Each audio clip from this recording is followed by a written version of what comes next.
राहुल गांधी यांनी विरोधी पक्षाशी आपले चांगले संबंध असल्याचं विधान भाजप नेते खासदार अशोक चव्हाण यांनी केलं होतं. त्यांच्या या विधानावरून काँग्रेसचे खासदार रवींद्र चव्हाण यांनी अशोक चव्हाणांना टोला लगावला. तर अशोक चव्हाण यांचे कट्टर विरोधक असलेले आमदार प्रताप पाटील चिखलीकर यांनी देखील अशोक चव्हाणांना कोपरखळी मारलेली आहे. कोकणातील आंबा आणि काजू उत्पादकांचे मोठं नुकसान झालं असून अजूनही सरकारकडून शेतकऱ्यांना नुकसान भरपाई मिळालेली नाहीये. त्याच अनुषंगानं राजू शेट्टी यांनी आधी हर्षवर्धन सपकाळ, मनसे अध्यक्ष राज ठाकरे यांची भेट घेतली होती. सर्व विरोधी पक्षाने एकत्र येऊन या सगळ्या विरोधात आवाज उठवायला हवा, यासाठी राजू शेट्टी विविध नेत्यांची भेट घेत आहेत.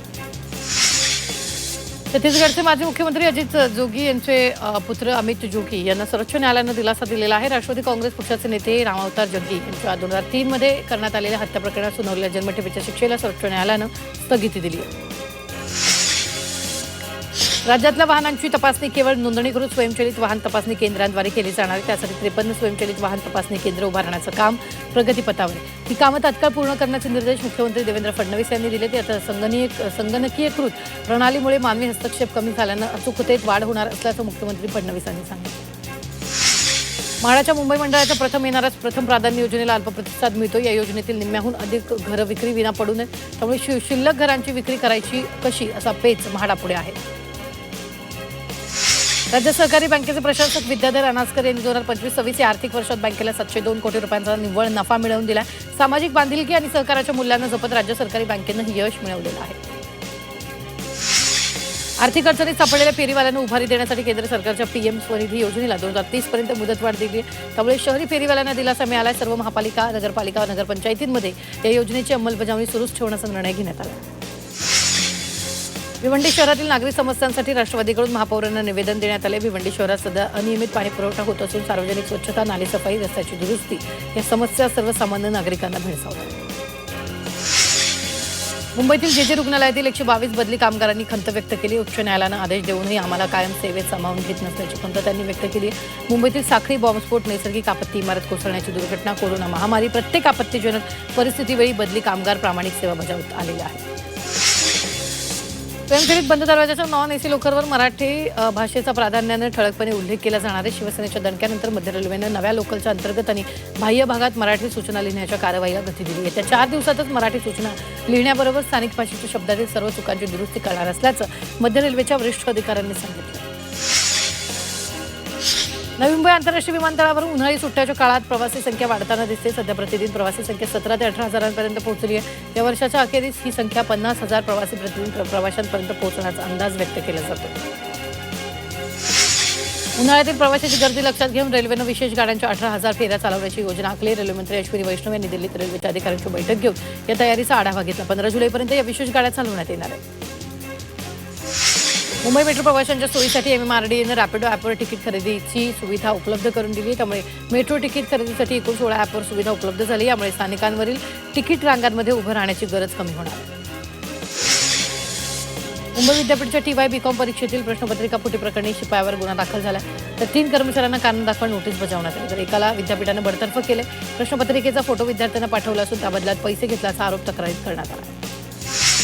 राज्यात 10वी आणि 12वीची परीक्षा खासगीरित्या देऊ इच्छिणाऱ्या विद्यार्थ्यांना दिलासा महाराष्ट्र राज्य माध्यमिक आणि उच्च माध्यमिक शिक्षण मंडळानं दिलेला आहे. 10वी आणि 12वीच्या खासगी विद्यार्थ्यांसाठी 17 क्रमांकाचा अर्ज भरण्याची ऑनलाईन प्रक्रिया सुरू करण्यात आली. हा अर्ज दाखल करण्यासाठी 21 मे पर्यंतची अंतिम मुदत देण्यात आली. मुंबईतील हवेच्या गुणवत्तेत सुधारणा पाहायला मिळते. मुंबईचा सरासरी वायू गुणवत्ता निर्देशांक 72 इतका नोंदवण्यात आला.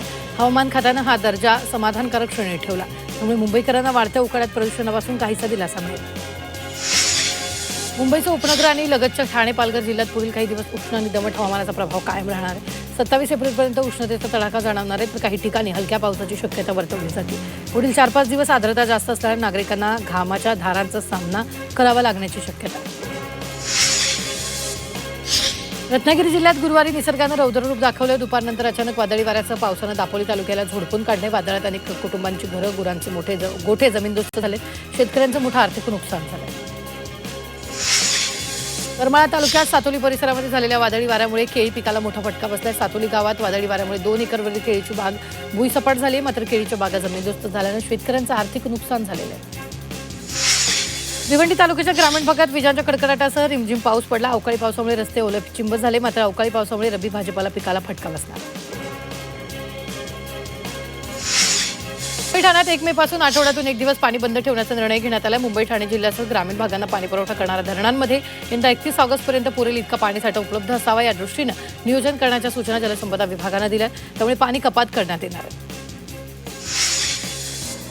बदलापुरातल्या म्हाडा कॉलनीतील BSUP मधल्या घरांची दुरवस्था झाली. कोणत्याही क्षणी घरांचा स्लॅब कोसळण्याची भीती नागरिकांमध्ये निर्माण झाली आहे. या धोकादायक इमारतींमध्ये जीव मुठीत घेऊन नागरिक राहत आहेत. मुंबईच्या शिवाजी पार्क, गिरगाव, सायन, प्रतीक्षानगर परिसरातील वीज पुरवठा वारंवार खंडित होतो. या परिसरात 1.5 किंवा 2 तास वीज पुरवठा खंडित होत असल्यानं नागरिक त्रस्त झालेत. या संदर्भात बेस्ट नियंत्रण कक्षाला तक्रारी करूनही वीज पुरवठा पूर्ववत होत नसल्याची माहिती आहे.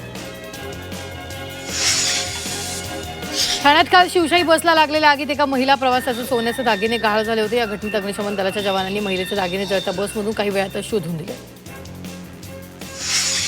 यवतमाळ जिल्ह्यातील 34 मुलींची विक्री केल्याचा दावा जिल्हाध्यक्ष प्रफुल्ल चव्हाण यांनी केला असला तरी या प्रकरणात एकही गुन्हा पोलिसात नोंदवला गेला नाहीये. शिवाय या दाव्यामुळे आदिवासी समाजाची बदनामी झाल्याचा आरोप करत काँग्रेस आणि आदिवासी संघटना आक्रमक झाल्या. आदिवासी विकास मंत्र्यांच्या मतदारसंघात मुली बेपत्ता झाल्याचं भाजप सांगत असेल तर मंत्री अशोक उईके यांनी राजीनामा दिला पाहिजे अशी मागणी करण्यात येते. संभाजीनगर जिल्ह्यात गुन्हेगारीत वाढ होताना दिसते. एप्रिल महिन्यातील 22 दिवसात शहरात 30 चाकू हल्ले, 3 खून, गोळीबाराच्या 2 घटना समोर आल्या. त्यामुळे स्ट्रीट क्राईम रोखण्यासाठी चार्ली पथकाची पुन्हा गरज असल्याचं मत मांडण्यात आलं.